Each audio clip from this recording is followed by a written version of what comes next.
The North Koreans are not popular with some groups, but they helped us. I'm very grateful to the North Koreans. I know some people don't like them, but for me, apoyo.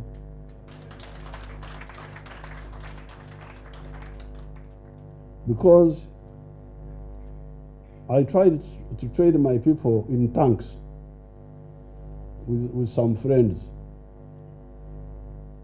That some friends told me that Africans don't need to train in tanks. Beg your pardon?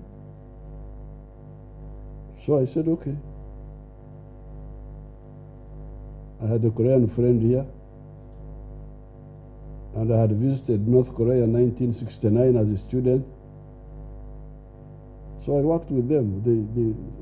They helped us to build a very good armored force, nucleus. Then the Russians also helped us to train in advanced tank courses.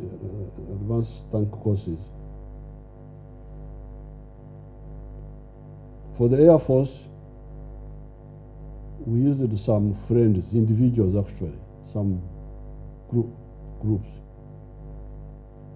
to train, because we had started training with the Soviet Union, but then they collapsed. Then we worked with some private companies to build the training for the Air Force. We have also trained some individuals in the USA, 1, 2 small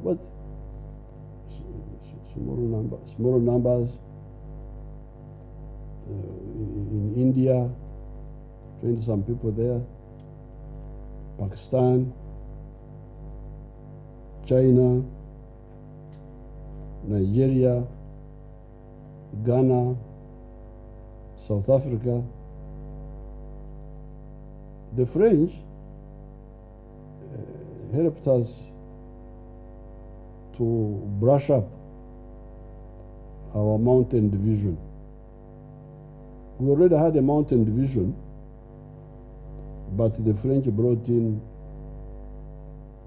their experience in the Alps. The Europeans have got some, not high mountain, they're not that high really, but for them they think they are very high. Alps, they talk about Alps as if it is the end of the world.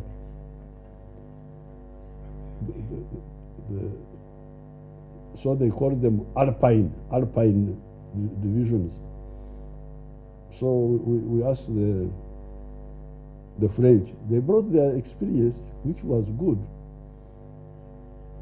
using some few techniques to make the mountain easy, and we are very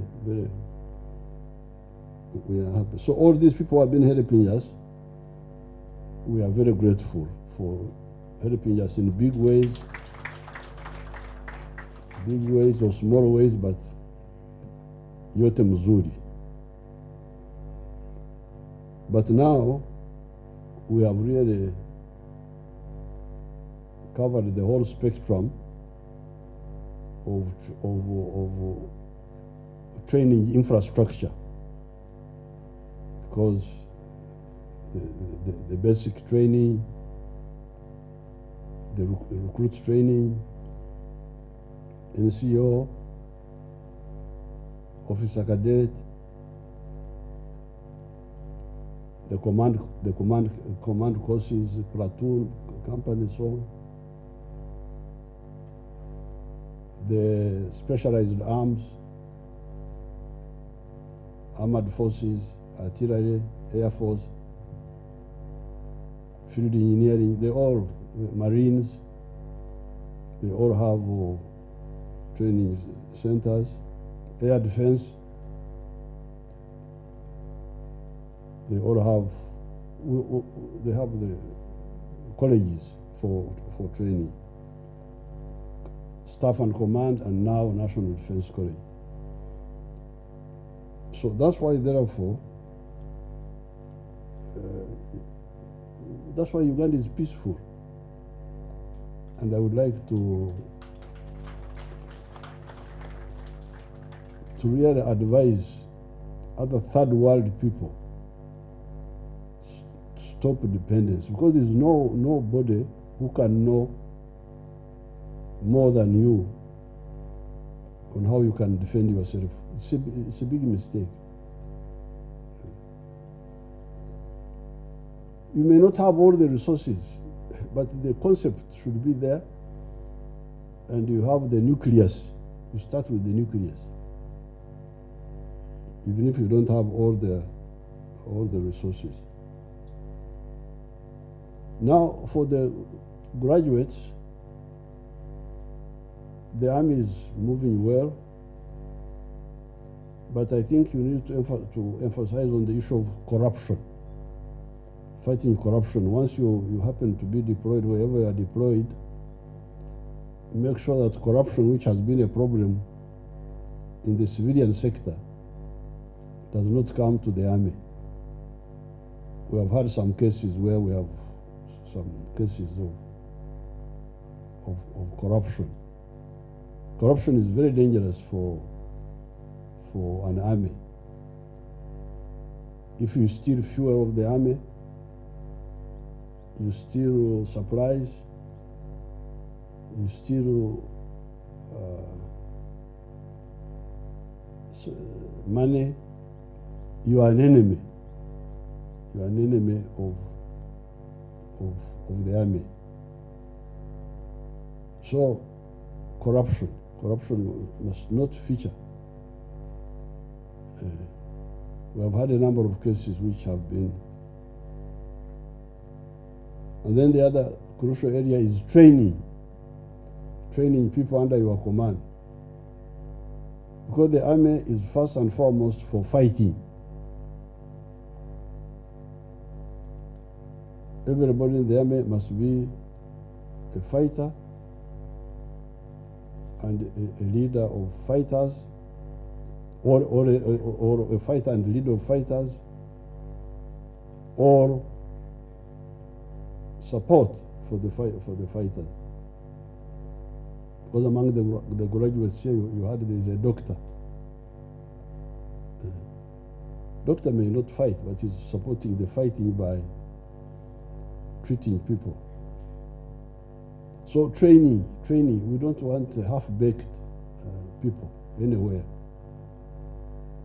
Because training makes people brave. If I'm confident of my weapon, of my skills, there's nothing that I would fear. Because I know that, okay, there are problems, but I will do this, I will do it, because I have my weapon and I have the skills to survive in a battlefield. When you have these armies running up and down, running away, it's because they are not well trained. They are not well trained, also not well motivated. Otherwise, to dislodge a trained person in our terrain here, it's not that easy. And sometimes even the smaller, the fewer the better. Because a small group can pin down a big force. So, fight corruption, training the people under your command. And then the welfare of soldiers. Always check on the welfare of your soldiers, so that the soldiers have what they need and what the country can afford.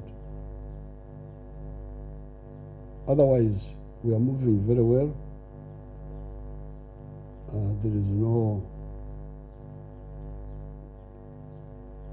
No war we cannot fight here in our country.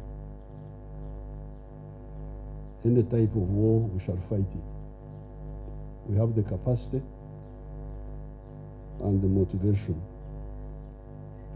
We are also, of course, cooperating with our African brothers and sisters in Somalia. So what we have been doing there.